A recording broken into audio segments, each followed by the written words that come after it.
Welcome to Wealth Coffee Chats, folks, for your daily live updates. Get the most out of today's episode by participating in the chat. Make sure you ask some questions, be part of the conversation, have a bit of fun, grab a coffee or a tea, take some notes, and get ready to start your day, folks. Quick few housekeeping rules, though. No spamming, no advertising or self-promotion in the chat. That's not on. Be kind and respectful to everyone when participating. And most of all, have a good time. Real estate investing can be your biggest asset. It also can be your most expensive asset when it comes to getting it right or getting it wrong, folks. It can be time-consuming, stressful, and that's why here at Positive, we have what's called a 6-star team, a full-service team that provides integrated wealth and property investing solutions and services simply designed to help you progress towards your goal of passive income through your property portfolio, folks. Make sure you check out our other podcasts on the Positive Mentor Network. Not only is there Wealth Coffee Chats, there's the Urban Property Investor. Drops every Wednesday with straight talking investing strategies and lessons with Sam Saggers. Property Investor Tales.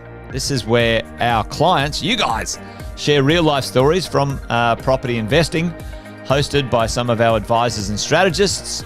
And that's done every fortnight, dropping every Monday. Wealth, Wine and Wisdom, folks, that debriefs the week that was in the world of finance and property, hosted by yours truly, Jason Witten and Andy Fenton on Fridays.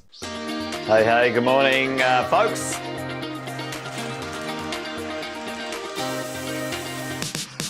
Good morning, everybody. Welcome to another Wealth Coffee Chat.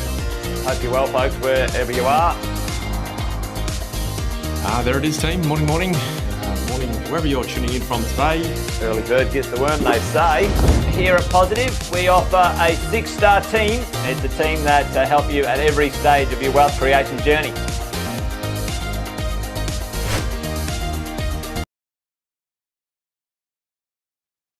Hey, morning, folks. Thanks for tuning in to Wealth Coffee Chat. Great to be here today. I'm stepping in for Jason. He's got some things on. So if you haven't met me, my name's Sam Saggers, and I'm the Director of Property here within the 6-star team. So a big part of my job is really based around asset selection. What type of real estate would make a good investment and where would make a good investment. I spend all day, every day in that space. So it's quite exciting. It's a great role. I get to see a whole bunch of cool properties and just work out how to make money. So who doesn't like that? So we've got a few people jumping on. We got Bunty. Good morning. Thank you for saying good morning. Appreciate it. Hopefully you guys are having a great Thursday morning. But yeah, your regular host is away today, so it's all me. But today I wanted to sort of jump into some facts and figures around the property cycle and really challenge some concepts around where the cycle is at, and also just see where you're at when it comes to what next for you as a property investor. So today we're going to go through some slides, and we did a big event last night, actually a pop-up mentoring live event in Sydney. So lots of people at that event sort of mentioned they tuned into this show, so that's great. Maybe you're tuning in again. You might get another lesson from last night or two. So thank you for coming along, everyone. We had a good 50-odd people spend their Wednesday evening with me learning real estate. So that was really awesome to not only do digital, but also a live event. And of course, a big part of everyone's journey is picking up tips and strategies around real estate. So make sure you tune into those podcasts and jump onto those live events when they're around. But I might just share some slides. I was having a bit of trouble with it before, but it should work. So you guys can see that, no doubt. Let's have a look at what's going on in the economy. So I thought we would start with just explaining that the real estate market is very much underpinned by employment. If there is low levels of employment, there is usually a problem in the real estate market. When people don't feel safe in their job, they're not exactly going to rush out and buy real estate. But as the numbers report, we're at a basically 4% unemployment rate, which is really, really low. For example, when I left school in 1992, the unemployment rate was well over 10%. So we've come a long way. Everyone who wants a job can have a job in this country, which is great. That certainly underpins the real estate marketplace. We look at inflation, it's a bit of a miracle, really, where we've come from to where we have arrived. And you can look there in mid-2022, inflation of 7.2%, huge numbers. And we've fallen right back to really a soft landing of inflation coming in at a level where the economy needs it. If you look at, I guess, the bottom slide there, or the bottom corner, you can see the economy basically has ended up in a very soft landing. If you look at the vertical access point, you can see the inflation rate there. And if you look at the horizontal, you can see the GDP growth rate. And really, we've come from inflation to soft landing. And it could have ended up in a different place. You could go from, for example, inflation causing such a problem to the jobs market that your GDP stops growing and you end up in a recession.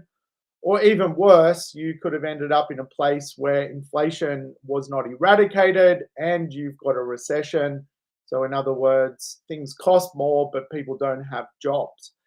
So it's fair to say the powers that be have got this to a soft landing, where you're going from high levels of inflation to effectively inflation under 3% and GDP growth at sort of 2.5%. And for Australia, that's where it likes to be. It likes to be have a little bit of inflation in the system, but not to the levels where it was during COVID. So it's an economic miracle. We've landed in a soft space, which is good, and that'll probably mean rates can start to come down as well. Obviously, if we look at GDP growth, we can see we're kind of passing through the eye of the economic output storm for Australia. It's a bit low, but the future forecast is a higher economic output as well for Australia, which is good. Generally, that then links to a level of wage growth. But also underpinning the Australian property market is the low level of supply. You can see here where basically at a 10-year low when it comes to new approvals coming through the system. And effectively, we don't necessarily have an approvals problem here in Australia. We have a cost of supply problem when it comes to building more real estate. And if we look at, for example, the low levels in major cities like Brisbane here and Melbourne, you can see just by looking at the vertical graphs just how low the supply is going into those marketplaces compared to previous eras. And of course, if you look at, say, 2014 in Melbourne, there was, the vertical access was much higher, but also Melbourne had 1 million less people in 2014. So you've got more population and less real estate being produced, which usually leads to higher prices. But we can see here on this slide, it's really just outlining the deficiencies. If there was excess stock, the bar graphs would be pointing downwards, but they're all pointing upwards. And we've never really fixed the supply issue here in Australia. It's always been a relative undersupplied marketplace, and it's going to continue to do that as well. So this month, the Reserve Bank's going to meet, I believe, next Tuesday, and the market is pricing in a rate cut. We can see that the market expectation on the left there is 95% as of the 31st of January, that there will be a rate cut. So different banks have different forecasts for rate cuts, I guess one of the big things that has already started to occur is fixed rates are being cut. So the banks don't want to be caught out. So they're cutting fixed rates, which means maybe that's a lead indicator for variable rates also being cut. The other, I guess, telltale sign of what is happening is the population growth rate. Obviously, migration is a big factor here in Australia. New migrants don't bring with them houses. They rent when they arrive, and you've got some big overseas migration, which is unfolding. But if we look at the population growth by increment, the red one in the bottom left or the bottom right, depending how you're viewing this, you can see that 2024 was a massive year, as was 2023. You had basically over 1 million people join our system, both by natural increase and migrational increase during those 2 years. So if you look at 2023, it's over 600,000, 2024, over 500,000. Put those two together, there's 1 million people, 1.1. And by the end of 2025, if you count those 3 years, we should have another 400. So about 1.5 million people over 3 years worth of immigration and population increase. So it's pretty big. 2024, it's about 400,000 people will grow by here in Australia. So to put that in context, Canberra's a 510,000 person community, Townsville a 200,000 person community. We are growing in 2025 by 2 Townsvilles, so two of Townsville. In 2024, we grew by the size of Canberra, so pretty amazing, the population growth rate.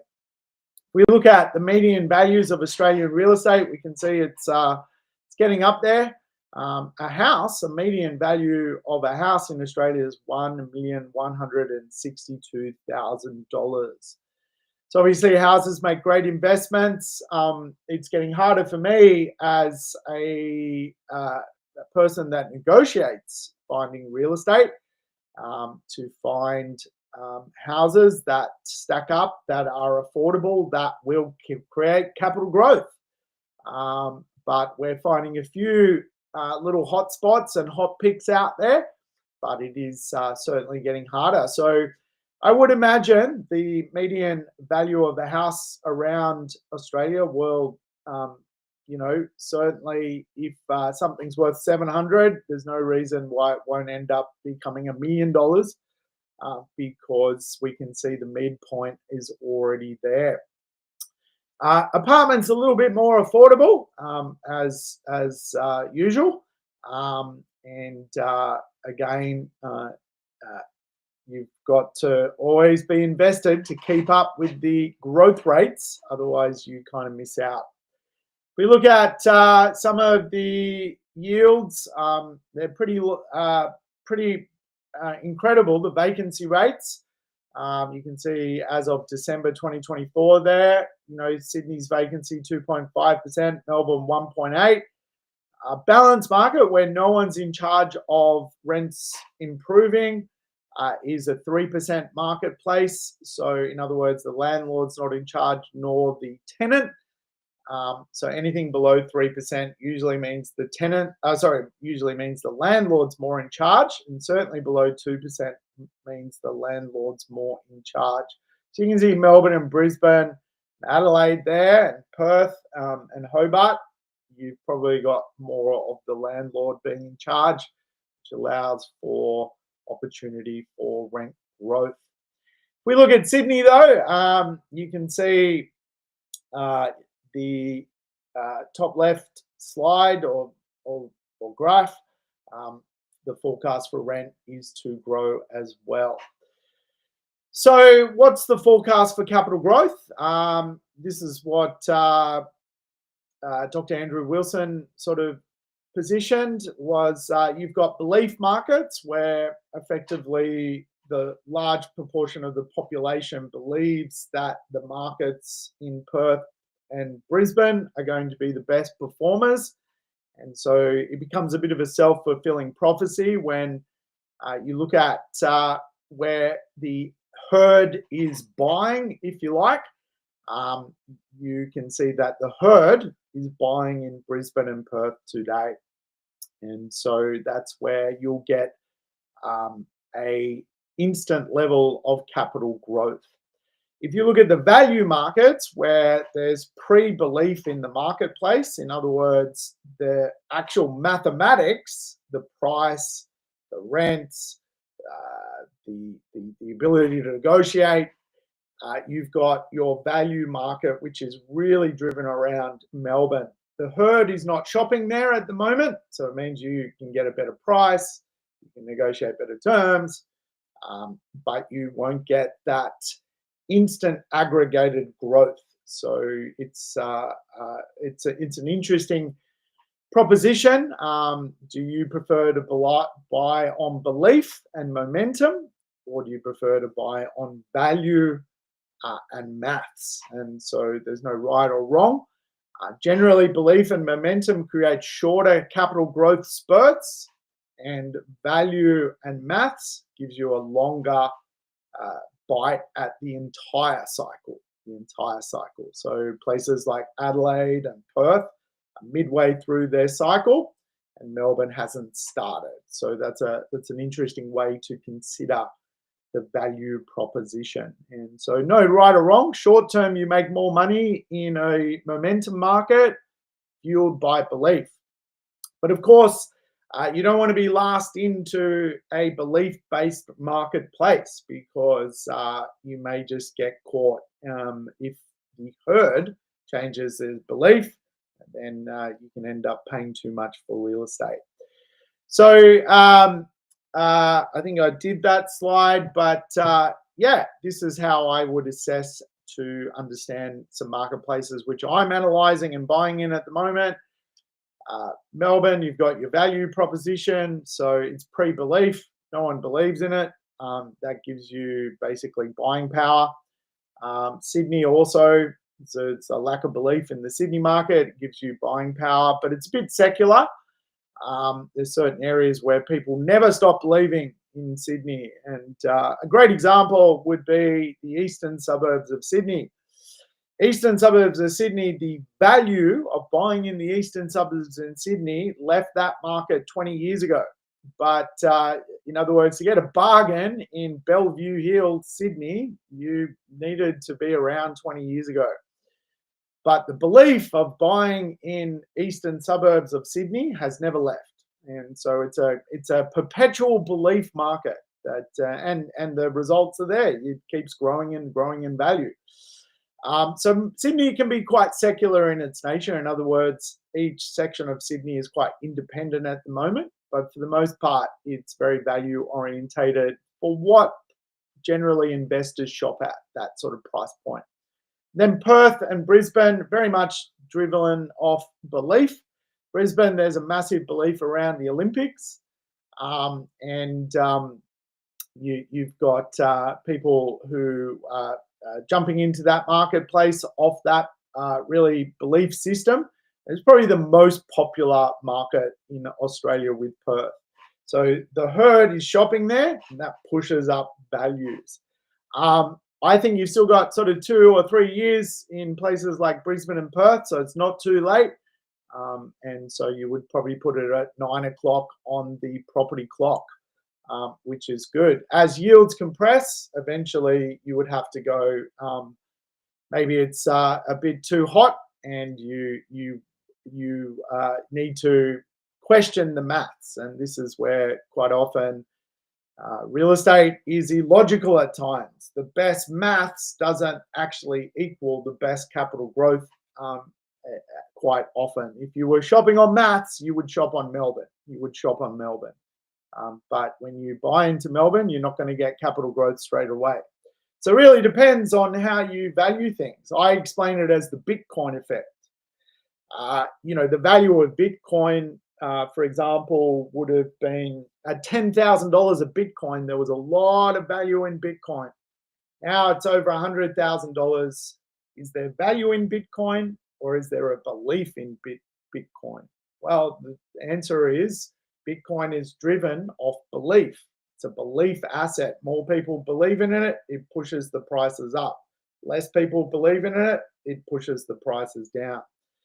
So the ultimate for an investor, of course, is to buy on value and then get before belief comes to the marketplace. And obviously, the problem with that strategy is it may take 3 years, 4 years for belief to arrive. And some people get lucky.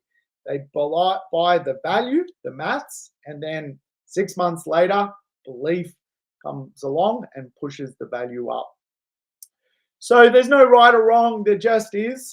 Just trying to explain it so you guys are across it. And we can see here in a belief marketplace, Brisbane, over the last 12 months, shortage of stock, lots of demand, the herd shopping there. And look at these numbers.